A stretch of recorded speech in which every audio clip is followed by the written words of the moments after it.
Welcome back. This is the fourth in the series of videos that I'm presenting on simple principles which can be followed to avoid financial crises, financial collapse, and financial ruin. Right at the start, I spoke of the danger of mismatch and how a false balance is not good. We realize that any type of mismatch is the key to a failure in a person or an organization in achieving his or her goals or its goals. We realize that financial issues also stem from a mismatch. And then after that introduction, we looked at fixed costs and variable costs, and we recognized how over the years fixed costs had become a more significant proportion of the costs of a business or the costs of an organization. And we understood how sales invariably end up being a variable, seasonal, fluctuating element. And in comparison with variable sales, when we have substantial fixed costs, we realized that that was a mismatch which could get us into trouble financially. In the third video, we happen to look at the peril of debt. And I addressed the fact that debt settlements and the due dates for debt are fixed, and these will not vary. And you can rest assured that the creditors, the banks, or whoever is expecting payment from you will call, will remind you, and will run after you on the dates when payment is due. But we understood that those who are supposed to pay us, whether they happen to be customers or whoever they may be, these payments were not as certain and could not be banked on, could not be counted on with the same certainty which we would attach to the payments due, to the debt settlements due. And we understood that that mismatch would be perilous. I also spoke of the danger of credit cards and the subtleties in credit card settlement and the subtleties in the computation of interest, particularly when it comes to credit cards and the difference between the minimum due and the total sum payable. Today I don't want to speak of something which is so technical, but I want to leave with you a very simple principle. And this is the principle that there is nothing wrong with taking a loan, with obtaining a loan. There is nothing wrong with getting into debt on two conditions. Condition number one: when we get into debt, it should be with a plan as to how we're going to get out of debt. Because you see, indebtedness is not an evil thing.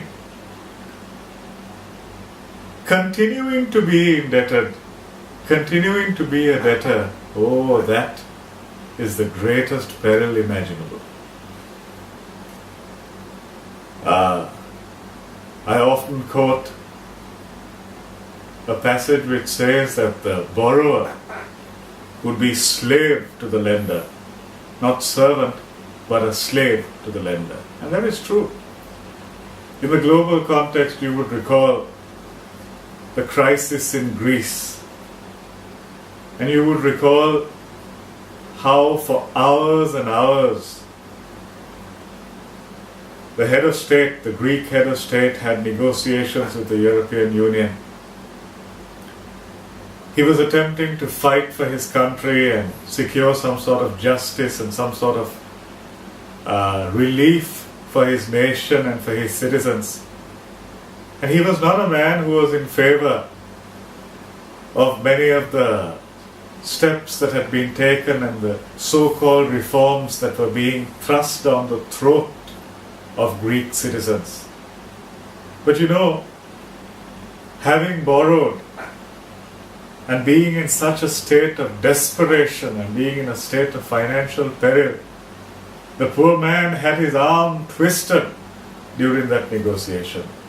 And what he had to ultimately agree to and what he had to ultimately bow his head for was not what he desired deep in his heart, and it wasn't the aspiration of the Greek people. This is true of debt.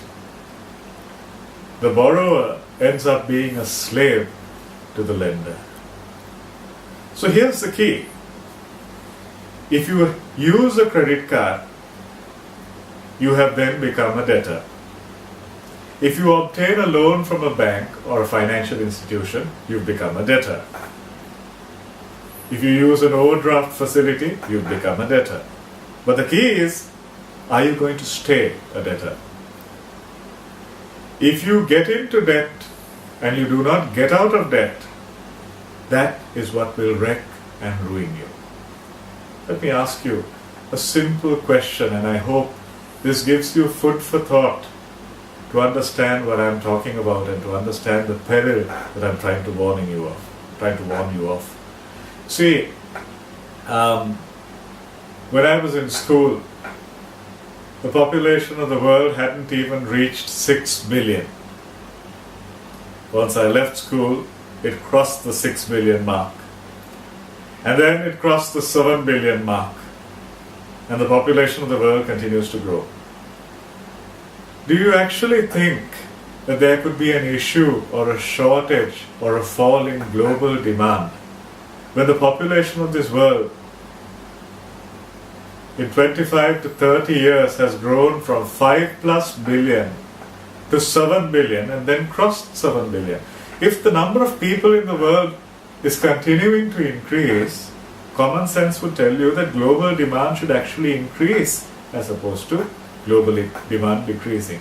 But if you listen to the rhetoric of economists and economic analysts and the pundits and the gurus who are speaking of the economic woes of this world, everybody's cry is very simple. Oh, there's a drop in global demand. There's a fall in global demand.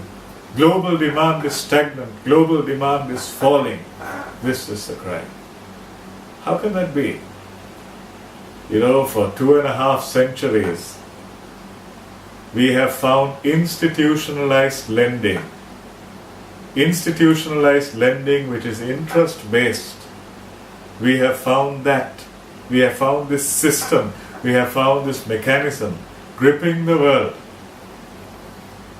And the greater the quantum of debt, particularly interest-bearing debt, you know what that causes? It brings about poverty. Interest-bearing debt fosters and breeds poverty. So yes, we have more people now in the world than we ever did 3 decades ago.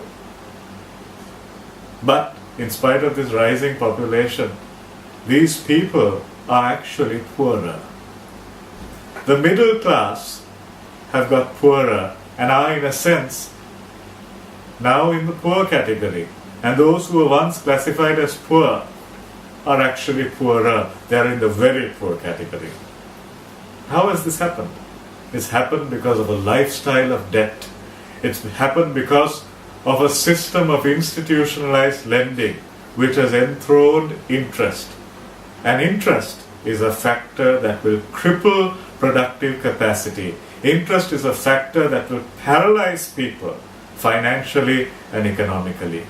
And when you paralyze people financially and economically, what happens is that you end up creating a scenario where small and medium enterprises and families in the middle class or the so-called economically active poor will have no savings whatsoever. And if they have no savings, they can't grow. They can't develop the little business that they're doing. They can't develop the little craft that they have started and continued probably for a decade or more. That leaves them with just one recourse. It just leaves them with one alternative if they want to develop their businesses, if they want to expand their homes, if they want to give a better lifestyle to their families. It leaves them just one recourse. They've got to borrow. They've got to borrow from an institution. And when they borrow from an institution, that institution will charge them interest. and that interest will be incorporated into a loan installment which is fixed. And I go back to what I described in the second video. See, when we obtain a loan facility, whether it's a personal loan or a housing loan or whatever it may be, the loan installment is fixed. On a particular day of the month, you've got to pay. And the quantum you have to pay is a fixed sum.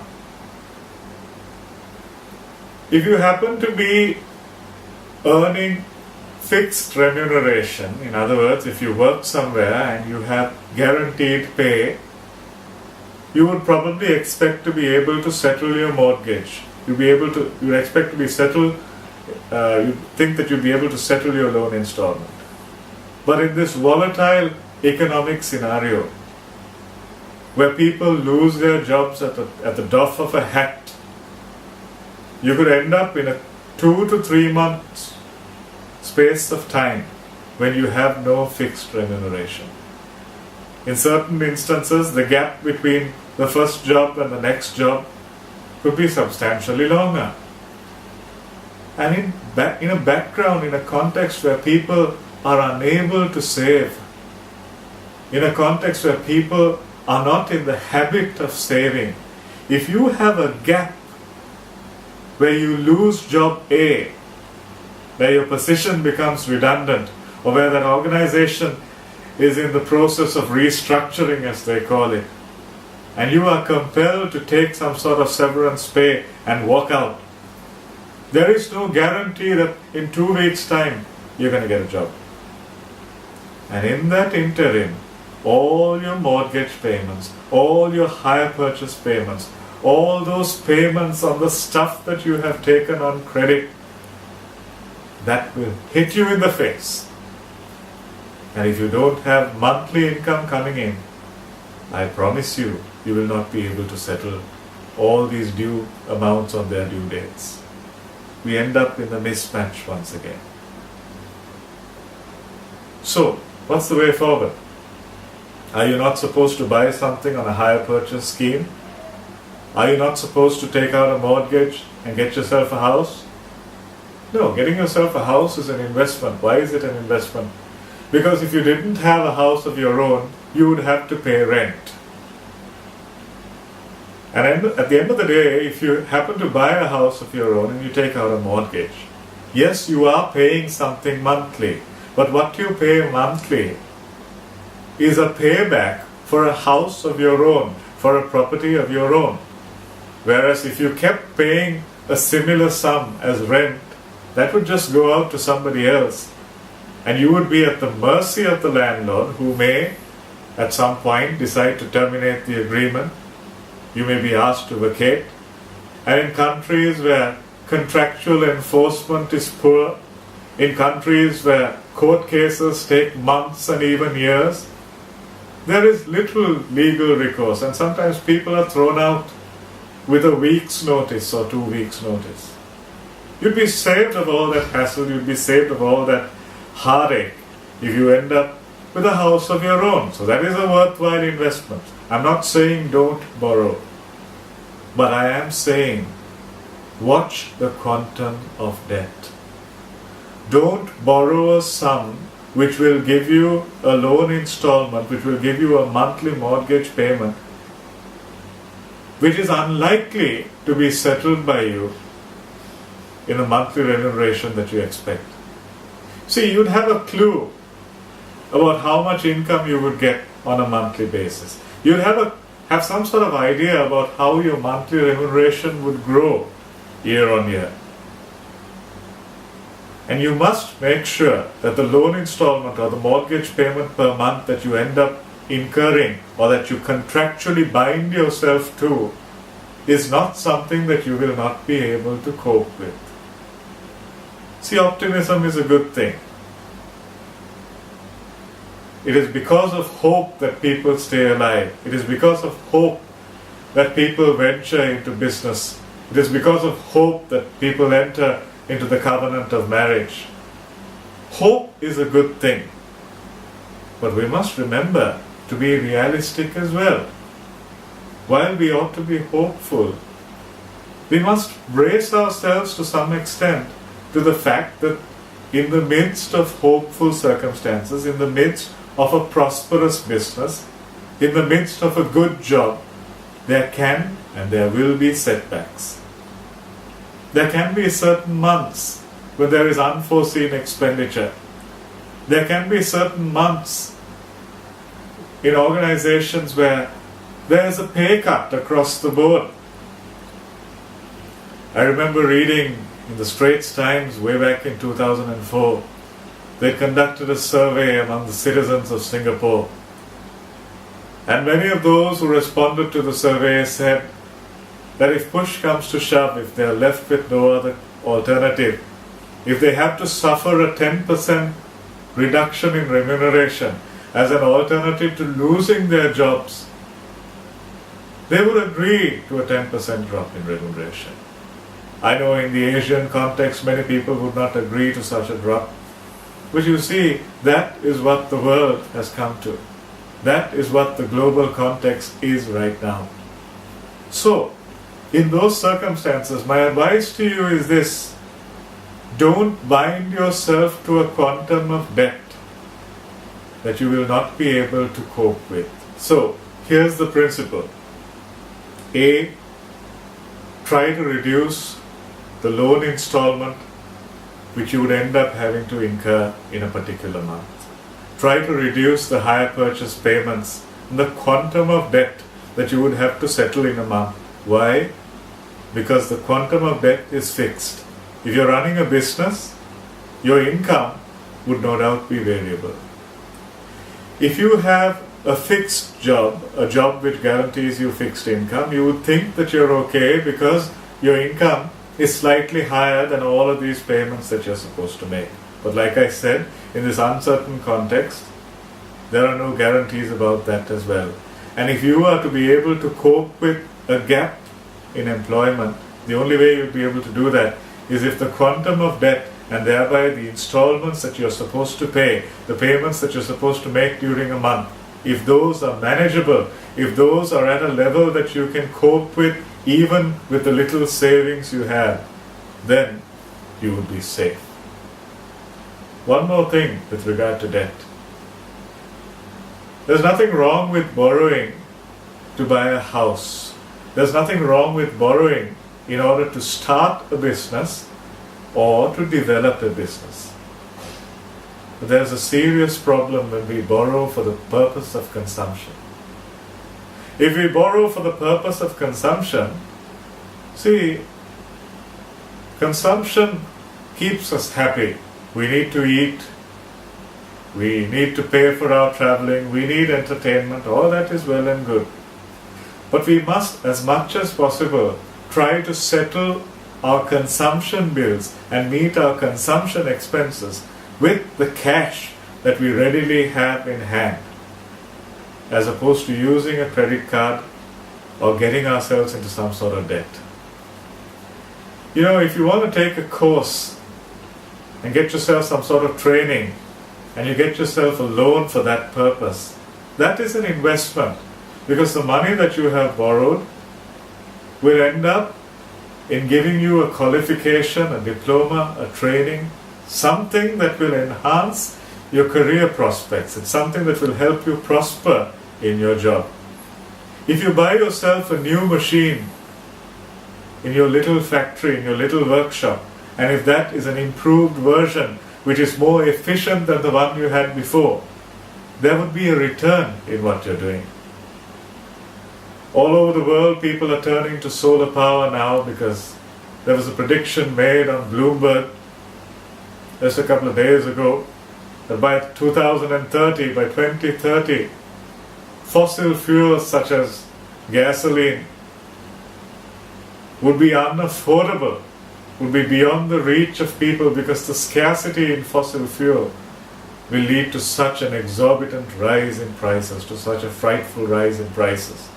So some people are responding to this by getting solar panels up on their roofs so that the electricity generation and the power generation is solar based. But that's an investment. If you don't have the cash in hand for that investment, there's nothing wrong with borrowing. because that investment will then save and bring you a saving in terms of your electricity bills. If you are borrowing to invest, that investment will increase your earning capacity.